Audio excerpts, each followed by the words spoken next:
Studies show that we human beings experience emotional and physical pain the same way. It fires off the same neural pathways in our brains. And so when you think about it, it makes sense that when we talk about emotional anguish, we call that heartache.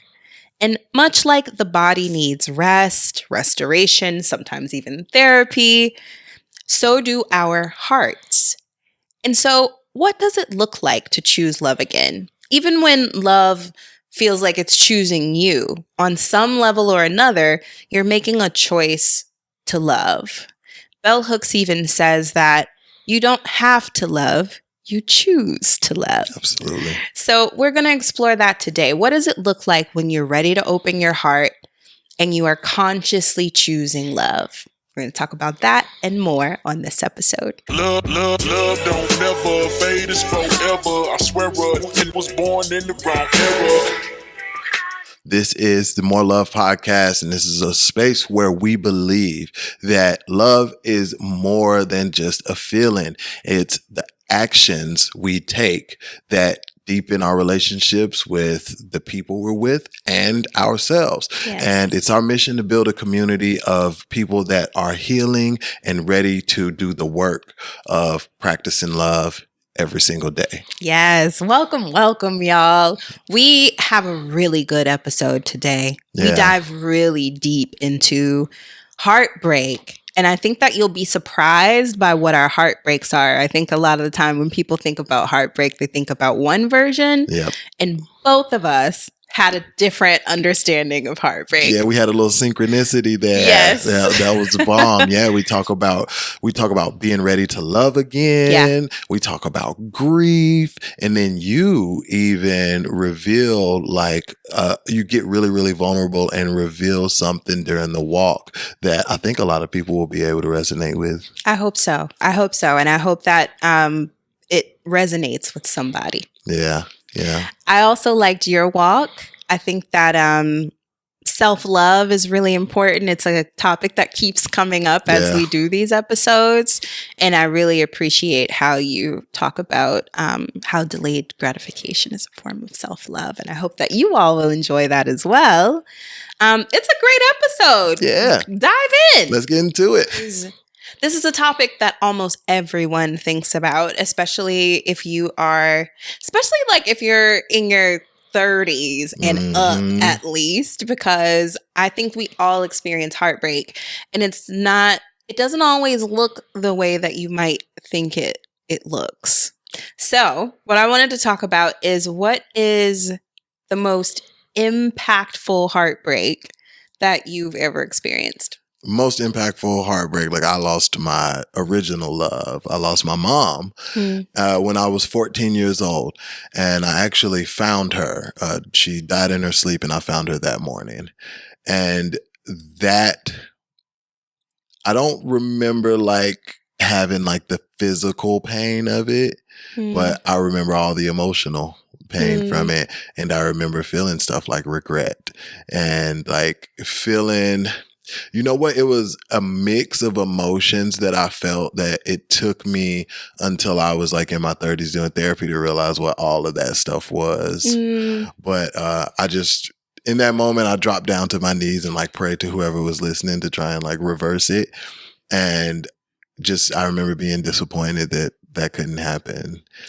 I'm curious why you categorize it as heartbreak. What about heartbreak conjured up that memory for you? Yeah. It's funny because I told myself for a long time that was the most intense pain that I could ever feel, experience, or go through.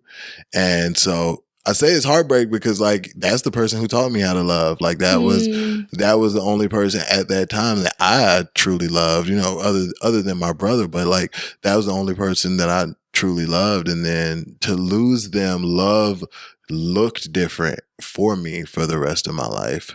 So not having your nuclear family, the people that you grew up with, now that culture that you grow up in, now all of it's different. Yeah. And I told myself that I couldn't be hurt the same way again. And I was like, now I felt like maybe I'm super resilient and I can go through anything. But what I realized was I was actually numbing myself and not allowing other love to come in. Just kind of, it was fear of getting hurt. Like, I think my deepest fear was like that I'm going to lose everything I love. Yeah. And like that, it stems from that. And so, yeah, to me, that is absolutely the most heartbroken I've ever been. It's really interesting to me too that your biggest heartbreak has to do with your mom. I spent a long time thinking about all the different heartbreaks. One that I brought up to you is like I thought about the heartbreak of just realizing that the country that you were born into was like established on the dehumanization of people who just like you. Like that's a certain heartbreak. But when I really thought long and hard about it, about like what my biggest heartbreak was in life, mine involved my mom too. And I think you have a really good point about that being like your first love, like that motherly love. Even just thinking about like the first 9 months outside of the womb, the baby does not even realize that they are separate from the mother. And that's a really deep kind of love. Like the love don't get deeper than that, or the closeness at least doesn't get any deeper than that. And I think that closeness is what makes the heartbreak so immense and intense, because it's like a breaking from that. Like you have this whole buildup, you have these expectations and memories and like all of that stuff built around this, and then things change suddenly. That's like ripped away from you. Yeah. So I think that's why that heartbreak probably feels. Yeah. That's deep. I never thought about like that initial actual bond that ends up being torn away. Yeah. So like in my experience, I think that for me and mom, I feel like this is a story that I'm going to tell y'all a million times on this podcast, because it is really like the impetus of like trauma for me, really. But like just kind of having that really close bond with my mom and really believing that I was born into this world to like be my mom's person. And to some extent, I actually still feel that way. But like really taking that, like internalizing that as a kid, and then experiencing abandonment after that. It's like everything around that also crumbles. Like it's not just the situation, it's like your identity. You talked about like your family. Though like there's a lot around that is like being held up by that bond that kind of feels like it falls away too. So I know y'all have a good relationship now. What did you do to heal yourself from that heartbreak? I'm still healing from that heartbreak. So I think it's a process of healing. Therapy helped me so much. But I think that my reaction to that heartbreak was to feel like I didn't need anybody.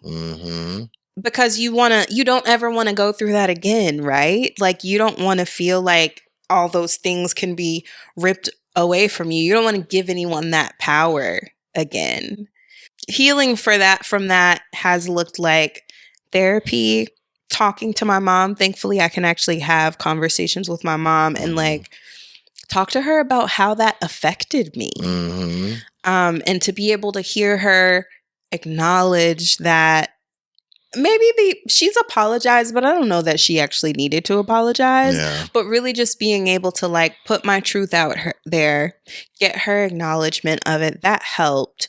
But I also think that just being aware that that wound exists has been really helpful for me in my life. A lot of what you just talked about, first of all, what a thread, like what a common thread between the two of us. And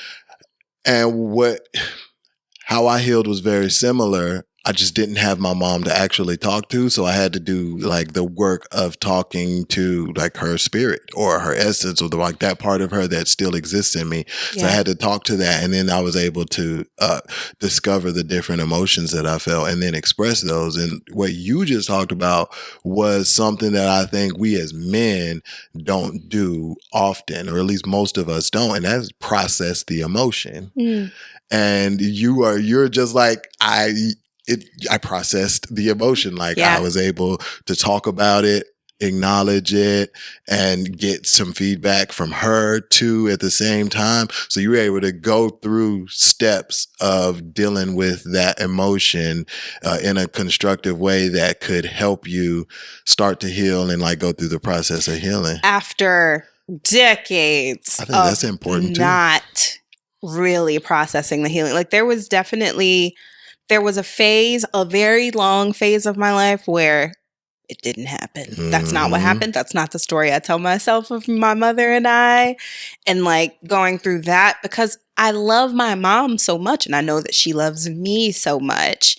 And I think that I just didn't want to think that, even though there was like such a ripple effect of that experience of abandonment, but I didn't want to think that about her. It wasn't until I went to therapy that I fully understood that was like the start of a lot of stuff. So I want to throw that out there. Yeah, I think that's so important to say. Yeah. Because unprocessed emotion doesn't go away. Yeah. It doesn't have a time limit. It has to be processed. Yeah. And so whenever I was kind of looking up this topic, it talked about, I found like a difference between men and women and how they process. And for women, it seems like heartbreak ends up being a lot more physical for y'all. Like y'all will feel the physical pain. And for men, it seems like they actually feel more of the emotional pain. And maybe it's more intense because we don't talk about it and because we want to appear strong. We don't want to be weak. And the thing that we do is avoid, or we might be like excessive. And when I think back to myself, like that's exactly what I did. Like I avoided thinking about it, avoided addressing it, lived excessively because I didn't have anybody to be accountable to.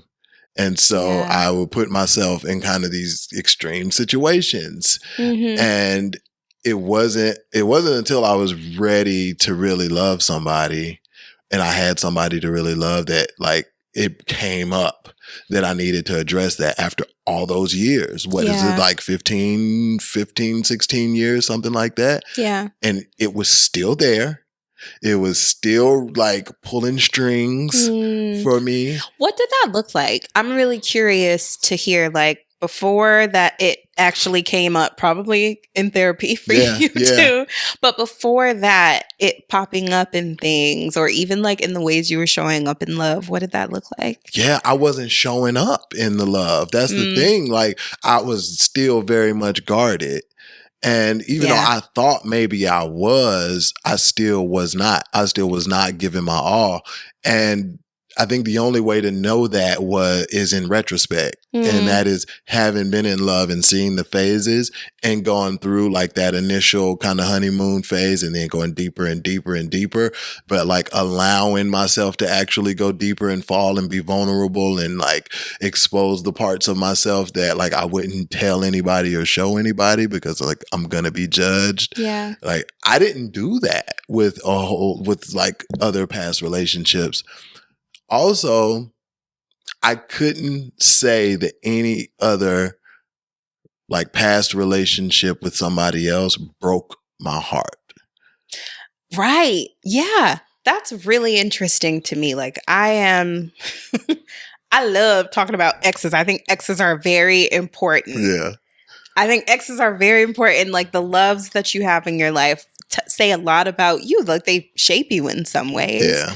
And anytime that we've talked about exes, you've kind of talked about not really experiencing heartbreak. Yeah, I did not. I experienced disappointment. Yeah. I experienced anger, but I didn't experience like being broken hearted. And I know this too because my other big time of experiencing heartbreak was when I was really heavy into doing music and touring, and then that stopped. And it's funny. So I was thinking about some past heartbreak that you experienced when I was thinking about this show, and like what that looked like for you and how you told me you went through that process. And then I tried to compare to my process, and I was like, well, there was a time when I was really depressed and like I couldn't leave my house. I couldn't really get out of my bed. I couldn't function well. And I was like, well, who was I with before that? Like, who made me feel that way? And I was like, it was not a person. It was a situation. Like, it was the fact that I wasn't out doing the thing that I loved. Yeah. And so I've had what I thought were serious relationships. And it just really lets me know that like I wasn't loving properly. Like you weren't making yourself vulnerable. Yep. And that is a perfect segue into something else that I wanted to talk about, which is, I don't know if it's exactly this, but you tell me if it is. Cynicism is often something that comes out of heartbreak. It's often like people experience heartbreak and then social media, let's say, right? Somebody's heart gets broken and then suddenly the posts are like, fuck love, I'm in these streets, like, you know, like that kind of thing. Like, love isn't real. Nobody really cares about you out here. Like that cynicism. Did you experience that? No. Funny enough, I never gave up on love at any point in time. Like I always knew that if this wasn't it for me, that there was something else for me. And I thought about this, and like as it relates to your heart being broken and it feeling like physical pain. And then like there was an article that was like the science of heartbreak, and it just talked about like how all these stress hormones get released into your body. And so it would make sense that after your heart gets broken, your brain, in order to protect your body, now leads you to this place of mistrust, because in order to trust, you need confidence. And if you don't have confidence because you think your heart gonna get broke, then you can't. It's like trust. a defense mechanism. Yeah. Like you're trying to protect yourself from going through that thing again. 1000%. Yeah. Was that your experience? With heartbreak? Yeah. Okay, so I've experienced lots of heartbreak. I'm like a very emotional person, very sensitive. Did I experience cynicism? I think so.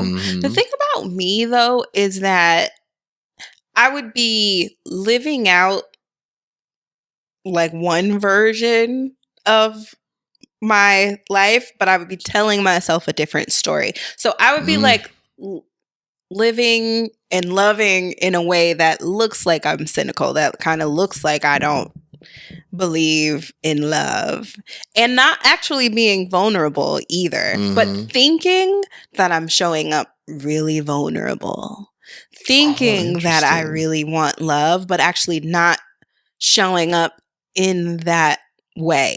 So I would have relationships, because I see that you're like, what? But what that would look like is me going into a relationship with an emotionally unavailable person. And then what I get to do now is like, it's the spotlight's not on me. You're emotionally unavailable. But truth be told, I'm emotionally unavailable too. But it's so obvious that you are emotionally unavailable that I don't really have to examine myself. You attracted your like you had a mirror. Like you attracted somebody that was a mirror to how you were actually showing up anyway, even though you were telling yourself a different story. I think in that case it was more of a deflection, because I wasn't looking I wasn't looking at myself. Like ideally in the mirror you're like actually seeing your reflection.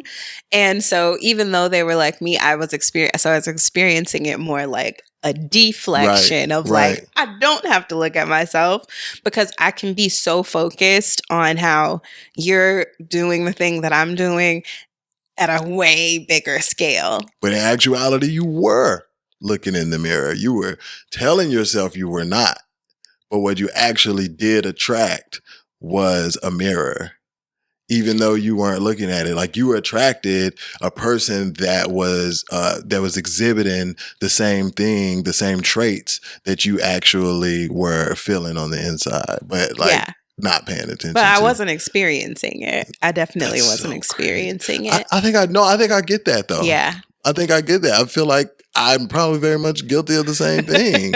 Yeah. And I think that for me, what made me actually start paying attention to that was when I stopped taking on like a victim mentality. I think I very much, once I had that experience with my mom, I think I chose, now I'm not going to victim blame myself, but I did attract and choose subconsciously situations where I get to be the victim. I'm the one who's abandoned again. Like that, my picker was picking that thing. I was living out that loop because it just wasn't like resolved for me. Yeah. And so when I met you, like right before I met you, I had experienced this really big heartbreak. And what happened though in therapy when I talked to my therapist was, I was like, this is devastating. It was really bad, y'all. I was like, this is devastating. However, I've never been this vulnerable in my life. And I want to try this again with somebody that I can trust. Like, I want to be real particular about who I pick next. That was new, right? Because I'm being conscious about like who I'm bringing into my space, and being conscious about like, I want to give my love to someone.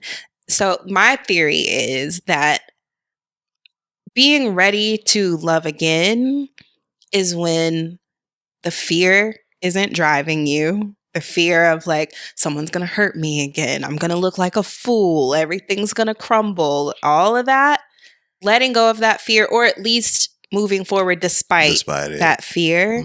And loving for love's sake. I want to love again because I'm ready to love again. Not what can I get to try to heal me and feel better. No, I'm ready to love. That's when I think you're ready. Yeah, I agree with all of that. That is exactly the thing that I came to was you can't go find love again. You have to open yourself to receiving it and recognizing it when it's in your face. And so you have to make yourself ready. Yeah. And you have to be okay with that vulnerability, because Bell Hooks talks about like how we open ourselves up to the grief that comes with loss if we choose to love somebody. It's like it is inevitable.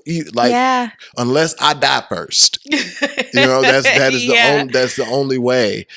And we're opening ourselves up to that, and so it is a part of it. The loss is a part of it, and so if we tell ourselves that the loss should not be a part of it at all, no matter what it looks like, is how we end up in a place of cynicism, because we're not ready to go through the next stage of that loss, which ends up being grief.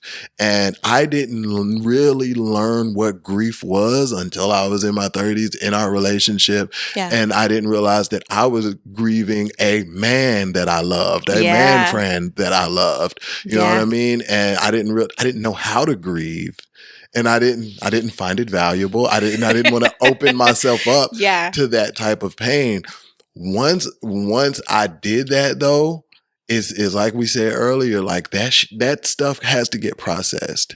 And I felt lighter. I was able to love you better. I was able to now start loving myself better. And I was able to recognize when I'm being loved better. It's so interesting that something clicks for us as humans. I guess it's human nature. Something clicks for us once we're able to put a label, a name to something. What is that all about? Yeah, that's a good thing to press like dive into research, because I never found early in our relationship, you were big on acknowledgement. Yeah. And I didn't understand the power of acknowledgement, but that's exactly what that sounds like. Like once I can put a name on it, then I can actually acknowledge the thing. You know what that makes me think about? Something that we're working on with Saint is naming your emotions. Yep. He will be in this big tantrum, and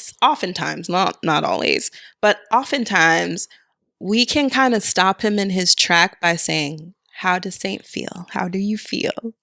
And he can kind of like check in and say, I feel sad. Why do you feel sad? And it gets you out of that storm. Out of the cycle. Wow. Yeah. My therapist does the same thing with me. Yeah. I'll go into our sessions and we'll do a body check-in and we'll identify exactly where like the energy blockage is, where the anxiety is living, dig deep into it, and then identify it, which is also something I couldn't do before. Like I feel like everything was like, you know, I'm just upset or or I don't get upset. Do you remember me telling you that? I fully remember that. Yeah. Nothing could faze me because I was numb. Yeah. And that's how I dealt with my heartbreak. Is I numbed myself to everything. And I couldn't pick and choose what it was. I was numbed everything. Yeah, like you were just, that was your state of being. Like, I am numb. I know you like to call yourself emotionally resilient a lot because somebody told you that was who you were when you were young. Word. Yeah. After losing my mom. Yeah. Really? Yeah. It was the director of the Boys and Girls Club at the time. And she was like, you are the most emotionally resilient kid that I've ever seen. Man, it's crazy how when you are young, especially, somebody tells you who you are and you can just stays with you forever sometimes. And that person probably doesn't even remember saying that to you. No, that's probably really not. Interesting. Yeah, and that lived with me for so long. And I wasn't actually being emotionally resilient. I was being emotionally unavailable. Yeah. It looked like strength to them, but it was me protecting myself. So I guess there is strength there. But we probably going to say this a million times too. The strongest thing you can do is open up yourself to be vulnerable. Yeah. Like I found that, and this is going to get me labeled as a pick me probably. Lord. But I found that loving and trusting and that vulnerability of, yes, here's my heart. Here's my trust. Yes, you could make me look like a fool.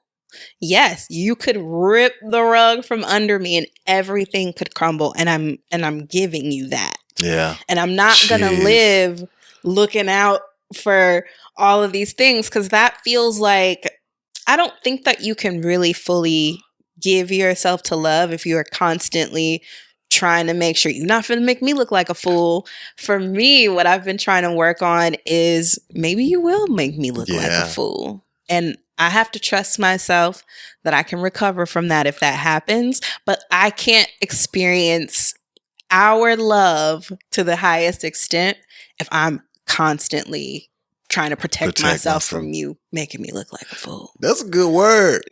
That's a good word. If somebody who has had their heart broken is trying to think about when or if they'll find love again. Yeah. A great way to know that you're ready is if you are ready to stop protecting yourself. Okay, I want to put some like asterisks and footnotes. I feel like you have to. Boundaries are important. Yes. Boundaries are important. We're not saying they're not. Yeah. But especially if you got a definition of love, if you got a clear definition of love, I think that, so for me, I knew very clearly what I wanted my partner to feel like. I don't know if I knew that prior, like too far prior to us being together. And I knew what that felt like. And so once I got a feeling that was very, very close to that, then I was like, okay, I'm ready to start going down this path. It was very hard to get to a place where I would stop trying to protect myself. And like this is why we're doing the podcast, because we're having these deep conversations, these deep therapeutic conversations, opening up to one another. And I was like, okay, I'm going to go get me an actual therapist. Yeah. Because I don't want to bring that in to you. But I think like once you love yourself. Yeah.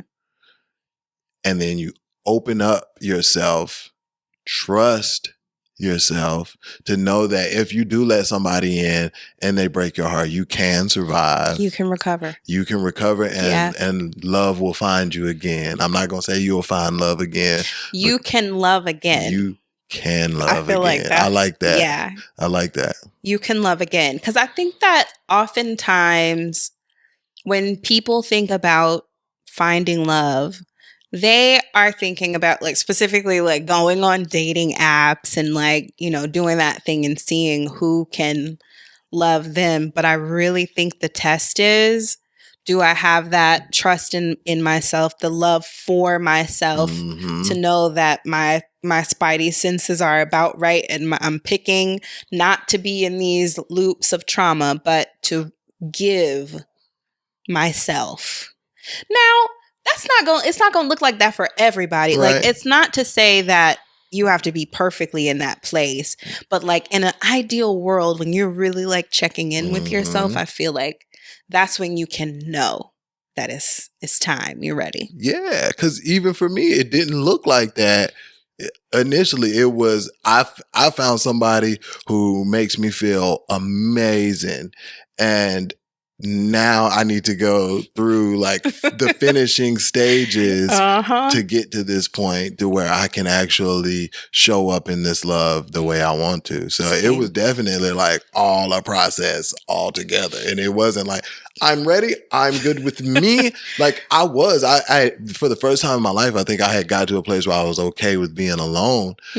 And like that is when I found you. But everything else wasn't just lined up perfectly and waiting. Nah, right.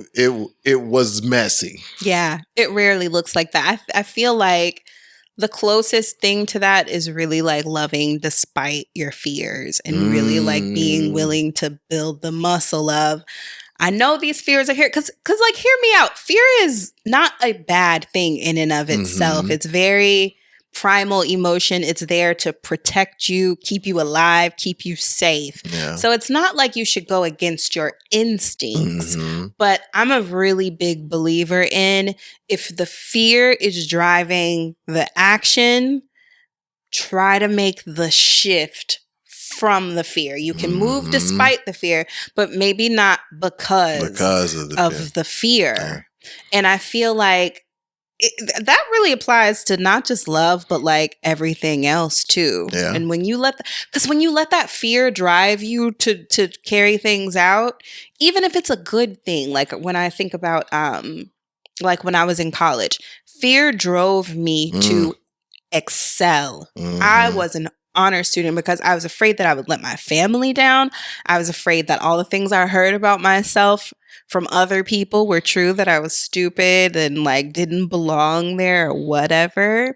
And that fear drove me to suicidal ideation because I got a B- in physics. From the outside looking in, though, you're like, this is an honor student at the Ivy League. But the fear became overwhelming. Wow. And so I think, especially for love, the fear in love, like driving love, is just like, that's a recipe for drama. Oh, man. I wonder, I would like to hear in the comments anytime that you guys have let fear run your love and what that looked like. I want to hear some stories. That's going to get juicy. Yeah. Did we break it down so that it can forever and consistently be broke? Absolutely, we did. I think we did. Wow. We touched on some stuff that I didn't think we would touch on in that. Yeah. That was powerful. And we're going to have to run it back one of these days about the trauma loop. Ooh. The trauma loop. Ooh, wait. You're gonna have to lead that one because I don't know a lot about the trauma loop. Yeah, I feel like you taught me about the trauma loop. I did? Yeah. So you might think you don't, but like the only reason I know about it is because of you. So we're gonna get into that run in it back. subsequent episodes for sure. All right, are we ready for the walk? We are ready for the walk. And so this is the part of the show where we really talk about our practical walk in the path of like living a life basically led by love. Yeah. A love first life and being very conscious about practicing love. And so I would love for you to start and talk about your walk. Speaking of love, something that I wanted to talk about this week is a realization that I had actually. So I am the producer of this here show. Yeah. And so I ended up doing a lot of deep thinking about the topics that we're going to cover. And when I was thinking through this and I was thinking through like my mom heartbreak, what I realized is that I think I've had a fear of loving women. I think I've been operating with a fear of loving women. And I think that it is partly because I experienced rejection when I felt abandoned by my mom. Mm-hmm. And when I think back to how I responded to that, I dove head first into men. Like when I think about like the relationships that meant the most to me, it's all a bunch of dudes for the most part. Yeah. And then I had like one close friendship that meant a lot to me when I was younger. And I felt rejected in that friendship too. Oh. And I think that from then on, I kind of had like a certain wall up around my heart. Like now, don't get it twisted. I am absolutely not like the girl who is like, I don't like females. You're like, not anti-woman. No. There's a fear driving your relationships with women. Yeah, fear limiting my relationships with women because I have some dope ass women in my life. Yeah. And there's one particular woman, I'm not going to name her, but if she sees this, she'll probably know who this is. And I have been wondering why I admire her so much. And I want so much to be like in her space. And I have not been able to allow our friendship to deepen. And I have for a long time, years, just been asking myself, like, why can't I just like step up to the plate and like put myself out there? And I think that it comes back to me being really afraid of loving women, afraid of the heartbreak that comes from that. Have you made any strides to start or walk in the path like against that? And what's that look like in your day-to-day now? I'm leaning into my established woman friendships. I'm seeing that. Yeah. So I'm like, I know you've probably heard me doing my voice messages to Laura, who is just one of my soulmates, doing my voice messages to her every Friday and making sure to like tell her that I love her and just like really just pouring into that friendship to see so that I can experience like loyal, deeply connected female friendship. And I'm doing that with her and a couple of my other girlfriends too.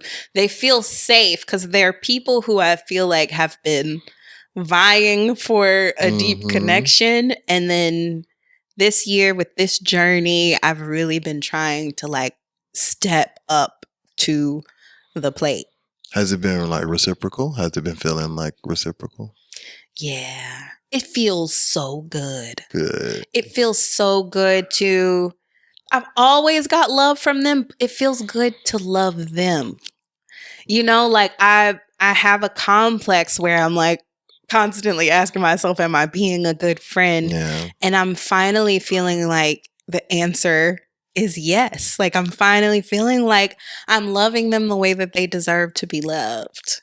That's awesome. Yeah. I want to commend you for not doing something I do often, for figuring out like that fear was limiting your relationships, and then not beating yourself up because of it, or like ruminating on it to a point where like it caused you stress and anxiety, and instead like taking action and not doing something crazy. You simply started to show up better for the people that you're already connected to. And like, I just want to give you a little moment to say, like, I really love that for you, and I respect that.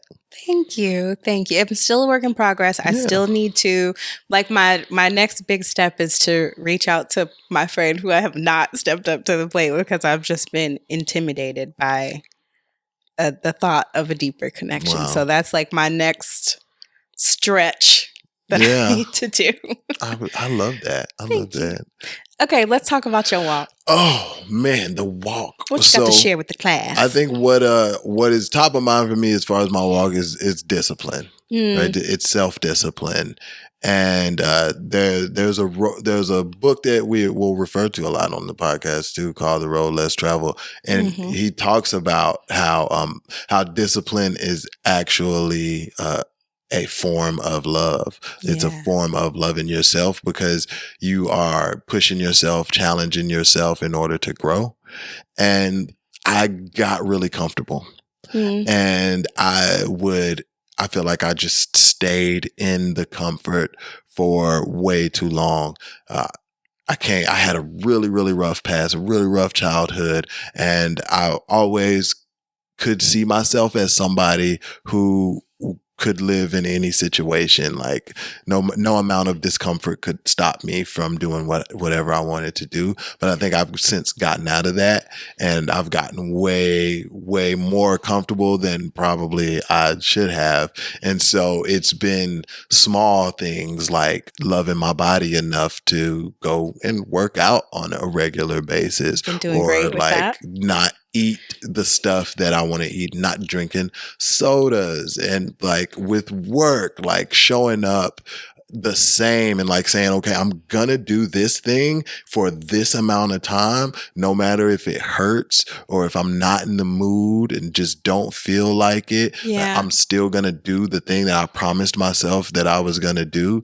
And even if I don't get like a monetary gain from it, I get the feeling that comes with like respecting myself, because I was true to myself. I made a promise to myself and I kept it. And like that is worth a lot, because if I can't do that for myself, I also can't do that for you guys either. I can't properly do that for you or Saint. And so a good way to practice is on myself. I'm curious too, like, are there any tools you're using to keep that front of mind? It's easy to think that working out is just an inconvenience. Like, how are you reminding yourself, like, this is about loving me?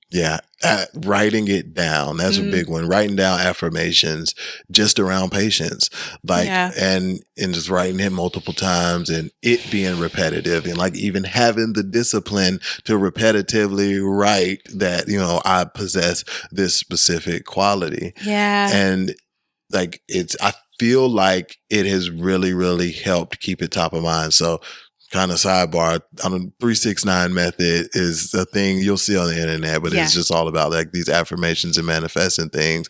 What that has actually served for me as a good top of mind routine is because if I'm doing it morning, afternoon, and night, then that same thought is top of mind for me morning, afternoon, and night. And so it's throughout my days.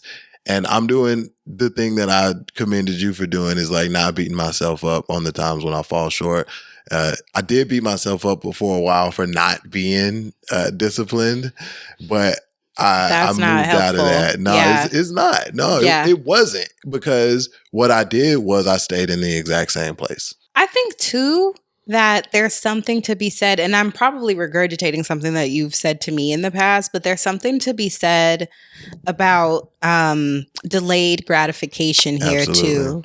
And like how delayed gratification is actually it can be very rewarding. It's better for you than instant gratification, but there's like a mindset shift Yep. that has to happen to understand that setting yourself up for delayed gratification is actually very loving. Yeah, because it's like a trust involved, and then the fact that you did the action as many times as it took in order for you to get the outcome, even though it wasn't instant. Like, that feels good to you to know that, like, I was strong enough to make it through this challenge, and this challenge to get to the thing that I said that I wanted. I did that. Yeah. And I think too, like, something that has worked for me, I haven't been consistent, but thinking of it as like separating my current self and my future self, and being like, I'm loving my future self right now. And as my future self, when I see the result, consciously thanking my past self and kind of like setting up that inner relationship has been helpful for me too. It might be helpful for you. I love that. What does that look like when you do it? Like, is it just you kind of sitting still and like just kind of thinking forward and like putting yourself in your future person's shoes? You make it sound so like, no, it's not that systematic. It's very much like, okay, this is for future me. Like, yeah. That's that. Or like me being like, thank you, past self. Past self did that. That's and cool. It's just that. Yeah, I think that's cool. I think it's cool and that's powerful, especially if it's worked. Yeah. Yeah. Well, I love that you're on this journey. I think that's a big step for you to be focused on discipline and to be self-aware enough to say like that you need that patience, and the framing of that as love for yourself. I feel like is the biggest piece of the puzzle there. Yeah. I think the lack of that discipline and delayed gratification, it comes from being in survival mode. Yeah. You can't delay things for tomorrow if you don't know if there's going to be tomorrow, or you don't think there's going to be tomorrow. Period. So it is giving myself the space to like know that tomorrow's going to be here, and 50-year-old Steph's going to be here. It's kind of that same thing. 50 and 60-year-old Steph are going to really appreciate it. And having a little mini me running around, like, that also helps too. And if I can't pass on much to him, like, I would love to pass that on to him so he can kind of skip that process that I had to go through. I love that. I love that mindset.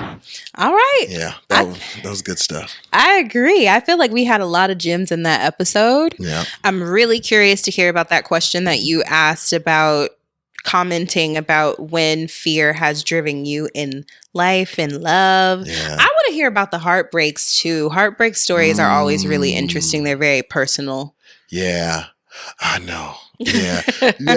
Like, I get that. I'm giving that energy with heartbreak. Yeah. But like, also I want to challenge anybody who is who has experienced heartbreak to open yourself up to experience the heartbreak again.